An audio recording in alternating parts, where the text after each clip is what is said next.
Oh, hi again. It's Pete here from the Pain Toolkit, and greetings from a very, very sunny UK. And as you can see down below there, we've got Dave with me, Dave Oxley, who's does the QAs with us. And as you know, Keith is away still on his travels. He's got a message from the other days. He's reached the eastern coast of Canada, and I think he's meeting up with Virginia McIntyre, a good friend of ours in where she lives on the East Coast. Hey, well, listen, we got guess who we got here? We got Tom, and Tom's become a good friend of the Pain Toolkit. He was at the conference last year. Hey, is what time is it there, Tom, in America? Is it? What time is it? Yeah, Oh, yeah. I'm in Central Time, middle part of the America, so it's 11:30-ish, 11:39. Oh, there you go. Well, good morning to you, and Yeah, thanks for being our guest today on the Paint Sorget Academy Q&A. Tom, do you want to the viewers and listeners will know who me and Dave are? They're probably sick and tired of listening to us, but do you want to introduce yourself and what you do? sure. Thank you very much, Pete. My name is Tom Bowen. I've been living with chronic pain since 2009. My my journey with the pain started after an unplanned surgery left me with pain. And my recovery started after attending a pain rehabilitation program and learning how to self-manage the pain. As a result of that program, I've been able to taper off all medications for the pain, all injections for the pain, all passive treatments for the pain. No more ice, no more heat, no passive treatments at all for the pain. Just actively self-managed uh, by changing how I think about, feel about, and behave in relation to the pain. Since graduating from the program, which was a 20-day program at the Mayo Clinic, I turned from pain patient to pain advocate and educator. And I built a website and a brand, chronicpainchampions.com. And the brand has resources and a support group and other tools and educational information. So that's what I've been doing. Good stuff, Tom. So let's move on. We're going to go straight into the questions, and our first question is from someone called Alex. I'm not sure if it's a man or a female, but because it's sort of one of those names that could be either or not, either or. And Alex asked, what strategies or techniques will I learn in a pain self-management program? Wow, that is a loaded question because there's so many of them. And so let me just go through some of the ones that I think are important. And the first one is education, pain education, so you can understand what's happening inside your body and Mm. why you're hurting. And so you're not afraid of the pain. Reducing that fear is so crucial because when you're not afraid of the pain, you can go do things and live your life. So pain education is key. Day planning and goal setting can be helpful as well. So you're focusing on other things than the pain and you're making your life more intentional. Uh, Relaxation techniques like deep breathing, passive muscle relaxation, progressive muscle relaxation. There's a list goes on yoga, whatever it may be. Yeah. Those kind of things all are Tai Chi can all help with relaxing the mind and the body. Um, Movement is important, and a lot of people think, "Oh, I hurt when the pain, I can't move." And motion is lotion, as the old saying goes, right? So movement helps to build strength and endurance. And physical therapy was a big part of the Mayo Clinic program that I was there. uh, Participating in life to build social connections, purpose, and meaning. So making your life bigger than the pain, getting out and doing things. And that's so important. Distraction to shift focus from the pain. So instead of just thinking about the pain all day, engage yourself in a board game, hopefully with a friend, Yeah. or work on a puzzle, uh, play some video games, watch a funny movie. Those kind of activities that can help distract from the pain are Yeah. important. Modifying and moderating your daily activities so you're not overdoing it, and uh, so you're not overdoing it and ending up with pain flares. And moderation is often called pacing. So pacing yourself. So doing those things, lifestyle changes, changing how you eat, how you sleep, those kind of things can help as well. And then big one for me is just, like I said, changing how I think and feel and behave around the pain. So cognitive and behavioral strategies like cognitive restructuring, changing unhelpful thoughts and behaviors. Pain behaviors was one of the big topics that we talked about at the Mayo Clinic, things that we do that just reinforce the pain. So changing away those things. So instead of sitting on the couch, when you get up on the couch, go, oh, you're reminding yourself of the pain. Yeah. So get that out of there. So you're Okay. not just continuing focus on it Okay. and reinforcing it. So that's some of the strategies, kind of things that I've learned. Yeah. But I David, think, Pete, that yeah, really no, what's it's fine. most, No, it's oh, fine. David, have you got anything to add to that? I can't think of it. I mean, it's pretty much, Tom's pretty much covered. No, I was thinking I might as well hang up and we'll just let Tom carry on. That was a brilliant answer. Thanks, Tom. Yeah, but I but think but you it's, know what? That's not the most. Those aren't the most important ones. uh, You know what the most important thing is? And you talk about it all the time, Pete. Self-efficacy. uh, It's strategies that you learn and you do, so you know you can control the pain. And we both use the analogy of a pain in a car or a pain in the bus.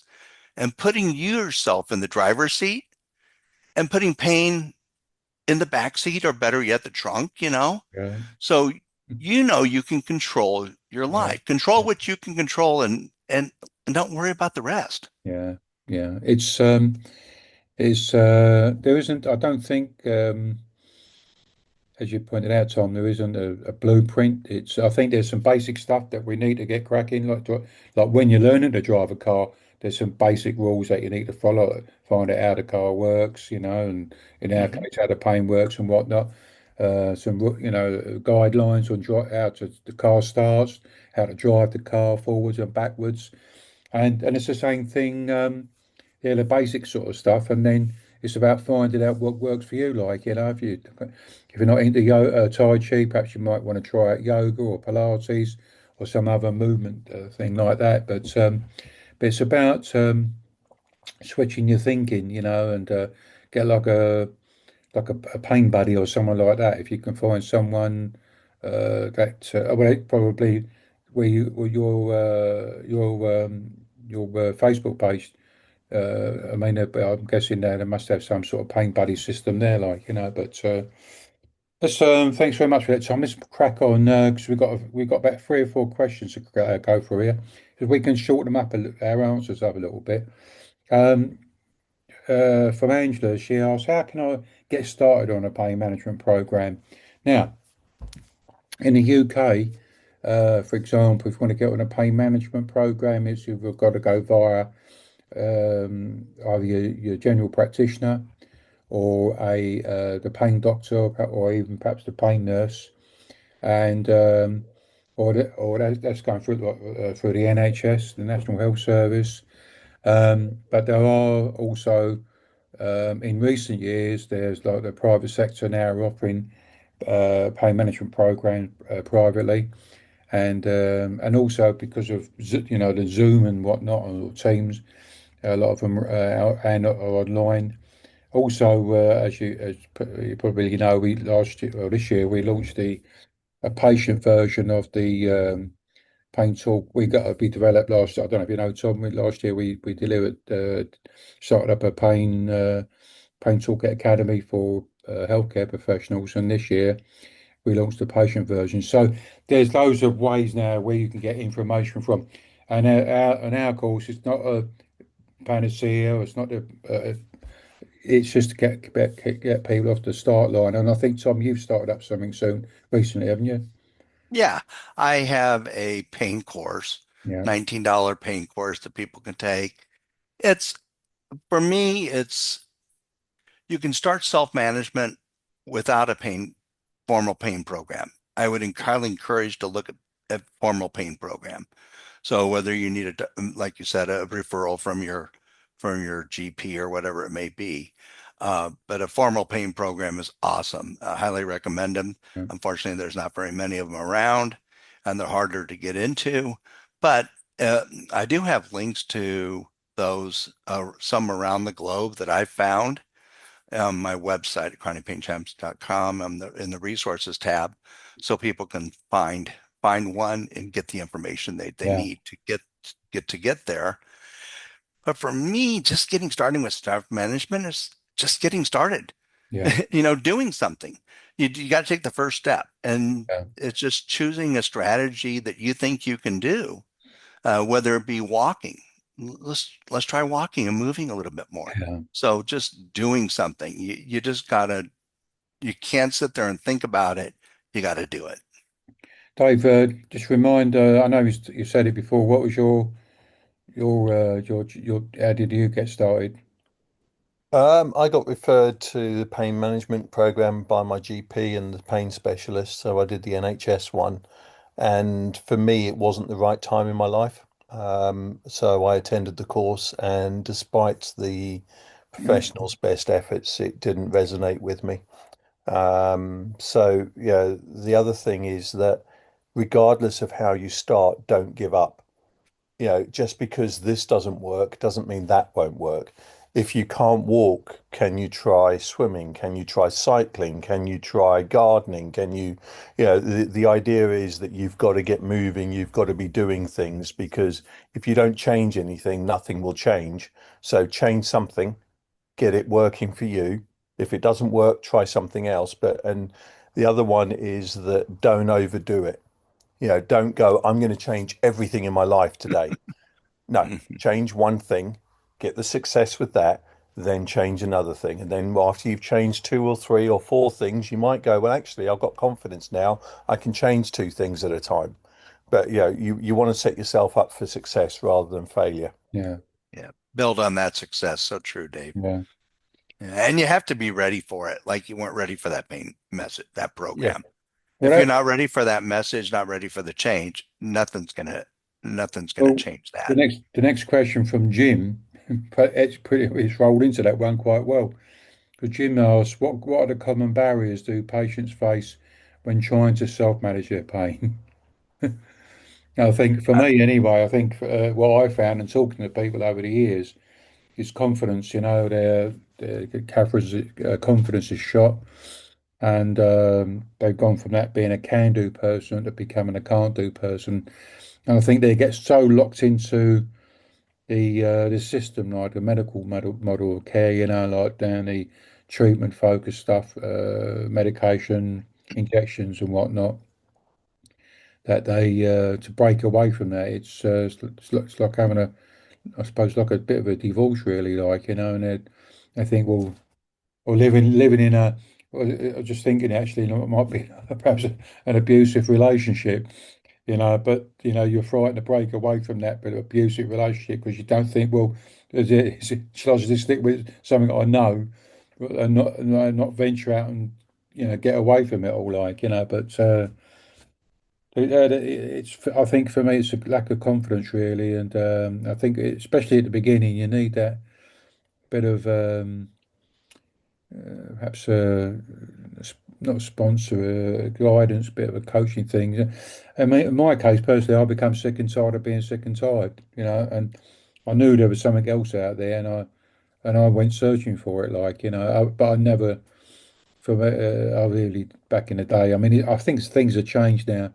But think back in the day, then it's awful, really. All I was really offered was treatment, and I was you become also like a doctor shopper, therapy shopper, spending a lot of money on because there's lots of people out there who say, "Oh, come do this, do that, this will help you." at the end of the day, like it's really you got to look in the mirror, really, and when you look in the mirror, that's your best coach. Mm. May need a little bit of guidance. But what's common for you, Tom? I mean, what you come across talking to people? Well, jumping off that pain merry-go-round that you were kind of talking about, going from provider to provider, hoping for a cause and cure, that's key. But I think one thing you have to be willing is to accept the pain. And and when I say accept the pain, I mean accept the pain, not try to reduce it, not try to end it, not try to avoid it. The pain is there. The Yeah, pain is there. It may never go away. It can change because mine has changed. My situation has changed, and my relationship with that pain has changed. Now, the pain is still there. I just don't pay attention to the pain. I don't focus on it. I know it doesn't mean me any harm. So I don't dwell on it. So accepting the pain, it just is so, I think is key. yeah. Okay. Thanks, Tom. Anything you want to add? Anything, Dave? Yeah, don't be afraid of the pain because you're going to start moving again or you're going to do something different. And you've likely, because we're talking about persistent pain here, so it's been 3+ months. You've got in a routine, you're doing things in a certain way. Well, you're going to have to change doing things, how you do things, and your muscles are going to move in a different way. But that's not an acute pain. That's not a pain that's causing you damage. That's just or it's most likely your persistent pain flaring in a way that's slightly different. So, you don't want to embrace the new pain, but you want to accept that you're going to, as Tom said, the pain's going to change. But if you've got a pain level here, it may well go up and then go down again as you start moving and then you get used to it. So don't be afraid to try something just because it hurts the first time you do it. Yeah. Okay. Thanks for that, guys. Nearly at the end. You've got one from Pat. How will I know? This is a good one. I quite like this one. How will I know if pain self-management program is working for me? Well, for me, kind of the answer is you're just going to notice little changes over time. Yeah. You're not going to be as afraid of it. You're going to move more despite the pain. You're going to be able to tackle your daily tasks. You're going to be able to hang out with your friends. You're going to be able to say yes to go to into the movies with your friends before you were saying no because you hurt. So those kind of things, you'll notice those. So those are those small wins that you build upon and you keep growing from. Yeah. Yeah. Anything you add, Dave? Yeah, your outlook will change. You'll suddenly find that you're actually looking forward to something rather than dreading something. Tom said, about going to the cinema, you may have dreaded it because it was hurting. Now you'll be looking forward to it because the film's there. And they'll be quite subtle at first. So it might take you a while to actually realize something's changed. But yeah, talk to people that are close to you because they may well notice the change before you do, because they'll see that you've suddenly done twice as much as you were doing, but you haven't realized it because you want to do 5 times as much. Yeah. It's very, you're so right, guys. It's not a big change. It's the little ones. I mean, Chris, was it over just over a year? I started. I bumped into my buddy, my IT buddy, and lives just along the road from me. And I thought he was ill, like But I said, "What's happening, Johnny?" And he said, "Oh, okay, I've just stopped eating buns and whatnot. And that gave me a bit of a green light to stop eating buns and. But people have said to me, "Hey, what are you doing? Like, you've lost a bit of weight." I said, "Well, I don't know." He said, "Yeah, no, you look thinner." And everybody says to me now, but it hasn't been a big change. It's this change of looking thinner, I guess, have have been so gradual, and even when the way I exercise now, I can do, even though I'm getting older, but I'm actually being able to do more exercise wise, and when you first start, think, oh, bloody hell, this is a bit tough, But then they get so too easy. Then you've got to start looking around for something to make it difficult again, like So it all subtle changes, but I think the look out for people smiling, because when you do get into self-management, it's not it's just a bit of a slow journey, but you will get there. And us three can do it. You can do it. But I think when you see smiling, to get a smile back on that face, they've gone, yeah, life is great. It's pain self-management at work, So I hope you found that useful, Pat. And the last one, and we've just started using this one, Tom. I'm really digging it, this. So it's probably a question for you, Tom, alone, really. So imagine you could host a dinner party with three prominent figures in healthcare. Who would you invite, and what would you discuss regarding self-management? That's a good question. It is. Um, for me, I can't give you a specific name because I don't know these people. I would have to research them, but they would be the leaders of people who determine what's taught in medical school, the leaders of what's taught to doctors at continuing education programs. So, like maybe in America, the AMA, maybe it's the someone from the World Health Organization. It's any influencers of those practitioners, healthcare practitioners. So those leading influencers, whoever those three people may be. And I would talk to them about just the need to expand training in medical school. And I think in the United States and in Europe, it's 11 hours that doctors get in medical school pain training. And I'm going to guess most of that is about Yeah, biology and pharmacology. And it's not about chronic pain and self-management. So teaching that and the role that primary care doctors can seek, get the role that they can play. Because when you get hurt, who do you see first? Usually, chief. it's a primary care doctor. Yeah, So they're the ones that, at least in the States, that refer you to a physiotherapist or refer you to a pain specialist or whatever it may be.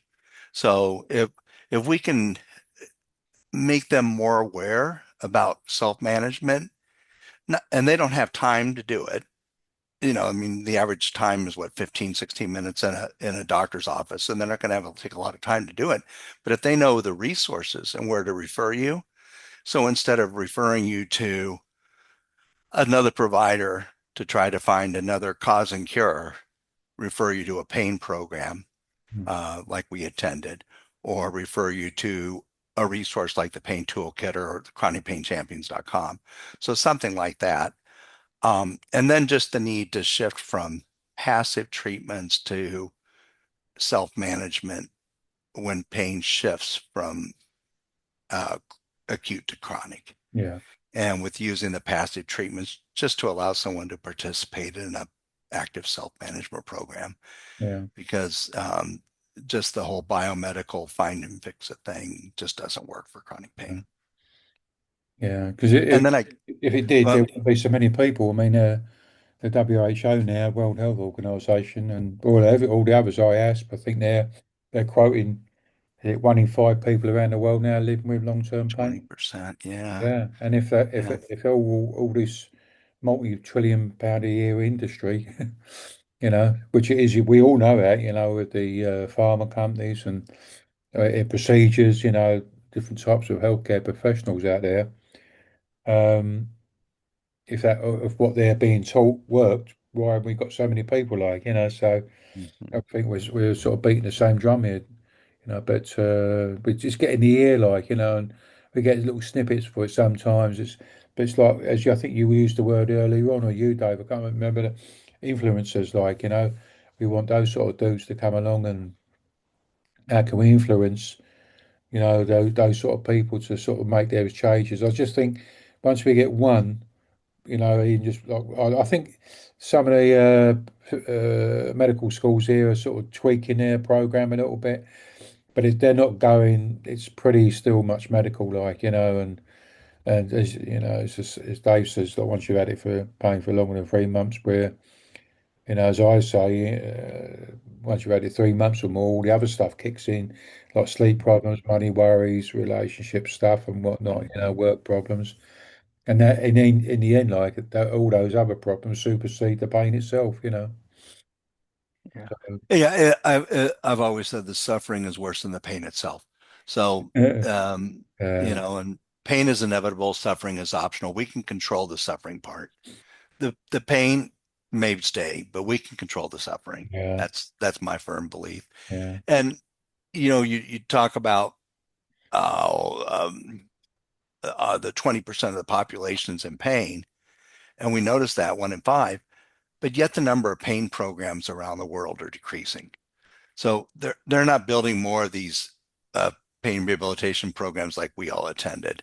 I don't see a lot of those being created. In fact, they're being diminished here in the States. So it's like it'd be nice to see more of those yeah, and yeah, make them more accessible so more people can afford to go. yeah, yeah. And can I make it more fun? Yeah, exactly. Hey Tom, listen, man, we come to the end, and I want to appreciate you being our guest today on Pain Toolkit Academy as a guest and all that. Uh, would you like to come back at some time? If you I did you enjoy yourself? I'd love to. I love these visits, and thank you again for inviting me.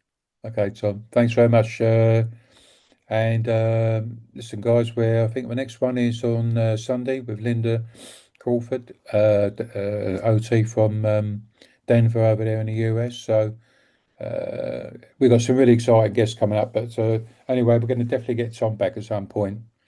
So take care, everyone. Look after yourselves. Be kind to yourself and other people. Ciao. Thank Bye you. all. Bye.